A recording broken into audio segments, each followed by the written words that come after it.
안녕하세요. 김종일 목사입니다. 우리는 불의가 판을 치는 그런 세상을 살아가고 있습니다. 그렇기 때문에 어떻게 불의에 저항해서 살아가야 할지가 참 중요한 그러한 문제입니다. 오늘은 이 불의에 저항하기에 대해서 생각해 보겠습니다.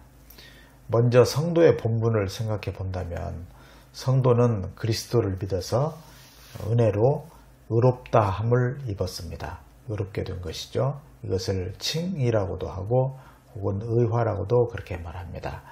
그래서 우리가 의로운 삶을 살아가는 것은 너무나도 당연한 그러한 성도의 본분입니다. 그러니까 불의에 타협하지 않고 불의에 저항하는 그런 삶을 살아야 하겠습니다. 우리가 참고로 요한계시록을 보면은 요한계시록에는 666, 짐승, 적그리스도, 음녀, 바벨론 이런 말들이 나옵니다. 이것은 이 당시에 교회를 핍박하던 그 불의한 세력을 상징합니다. 특히 당시의 로마 황제, 로마 권력을 말한다 할 수 있겠습니다.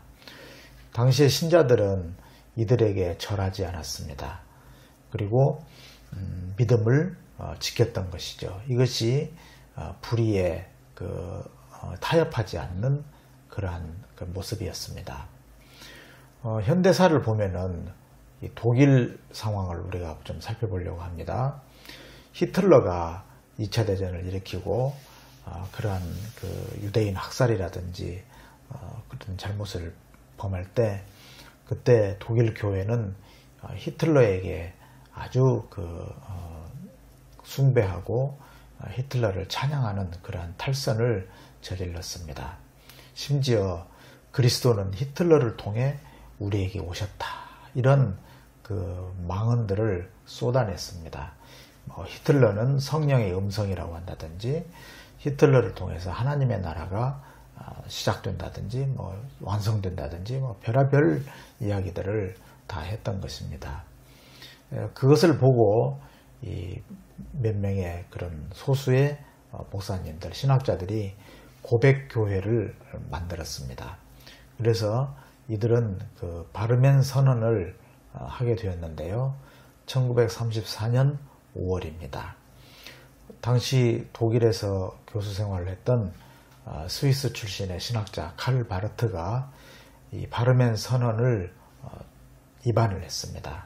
그래서 거의 약간만 수정하고 바르멘 선언을 채택하게 되었는데 바르멘 선언의 가장 핵심적인 부분을 좀 소개해 드린다면요. 이렇게 되어 있습니다. 우리는 마치 교회가 그 선포의 원천으로서 이 유일한 하나님의 말씀, 그러니까 교회가 선포하는 원천이 유일한 하나님의 말씀이라고 하는 것입니다. 그런데 이것 외에 그와 나란히 다른 사건들, 그러니까 말씀과 동등한 그러한 권위를 두는 어떤 그러한 사건들 혹은 권세들, 형상들, 그 다음에 어떤 진리들, 이것을 하나님의 계시로서 인정해야 한다든지 인정할 수 있고 인정해야 하는 것처럼 가르치는 그릇된 교설들을 배격한다. 이렇게 선언했습니다. 다른 여러 가지 이런 것들을 배격한다, 저런 것들을 배격한다 하는 바르멘 선언의 그런 내용들이 있습니다만은 이 문장이 가장 중요한 문장인 것 같습니다. 그러니까 유일한 하나님의 말씀, 그 말씀만 붙들겠다는 것입니다. 그래서 어떤 다른 사건이나 권세나 형상이나 어떤 주장들, 진리 이런 것도 하나님의 계시로 인정할 수가 없다. 또 그렇게 가르치는 것들을 배격한다. 이렇게 선언했던 것입니다. 이 일로 인해서 바르트는 독일에서 쫓겨나게 되었고요. 결국 이제 스위스, 제 본국이었습니다. 스위스로 가게 되었습니다. 여기에 가담했던 본회퍼, 틸리히 같은 그런 신학자들도 결국은 다 쫓겨나게 되었는데요. 이어서 본회퍼 목사님을 소개해 드린다면은 1906년에 태어나서 1945년에 사망했습니다. 이분이 죽게 된 이유는 반나치 운동을 하다가 이것이 발각되어서 그 죄로 교수형을 당하게 되었습니다. 안타깝게도 1945년 4월 9일이니까 독일이 패망하기 직전이었습니다. 이분은 독일의 그 루터교회 목사이고 신학자이며 반나치 운동가입니다. 이분은 그 라디오 방송을 통해서 히틀러는 독일 국민들을 히틀러라는 우상을 숭배하게 한다고 경고하는 예언자적인 목소리를 내었고, 결국 방송은 중단당하고 말았다, 이렇게 되어 있습니다. 이분은 왜 히틀러에 저항하는 그런 그 활동을 했냐면은, 이분의 지론은 이것이었습니다.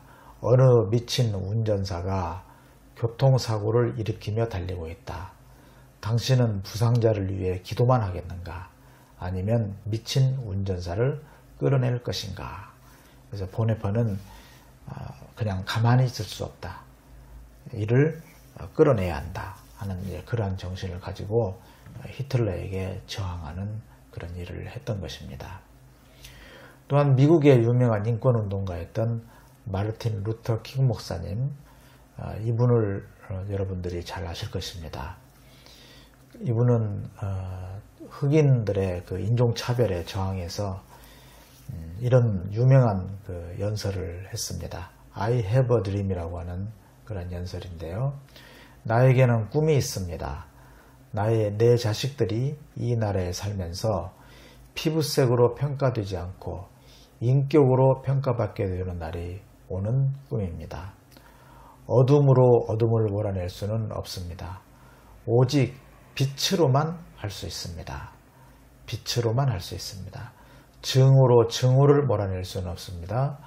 오직 사랑만이 그것을 할 수 있습니다. 이런 그 연설을, 정말 유명한 역사에 남는 그런 연설이죠. 결국 이분은 또 흉탄에 저격을 당하고 말았습니다마는, 우리 그리스도인 지도자로서 이런 불의에 저항하는 그러한 본보기가 되신 분이다 할 것입니다. 우리가 그 기독교 저항 운동을 하되 반드시 명심해야 될 것이 있습니다. 이 비폭력적인, 평화적인 그런 운동을 해야 합니다. 칼을 쓰는 자는 칼로 망한다라고 하신 그 성경 말씀을 우리가 기억해야 할 것입니다. 그래서 요즘 시민 불복종 운동이나 평화적인 그 집회나 시위, 이런 것들이 이제 많이 일어나고 있지 않습니까? 우리 그리스도인들이 여기에 좀 더 적극적으로 그렇게 활동을 할 필요가 있다고 생각합니다. 말씀을 맺겠습니다. 우리는 이 불의의 세력에 타협해서는 안 됩니다. 다시 말하면 의의를 이 세상에서 실현해야 하는 것이죠. 이것은 우리가 옳은 것, 바른 것, 정의, 공평, 지혜, 구원을 이 세상에서 실현하는 것을 말합니다.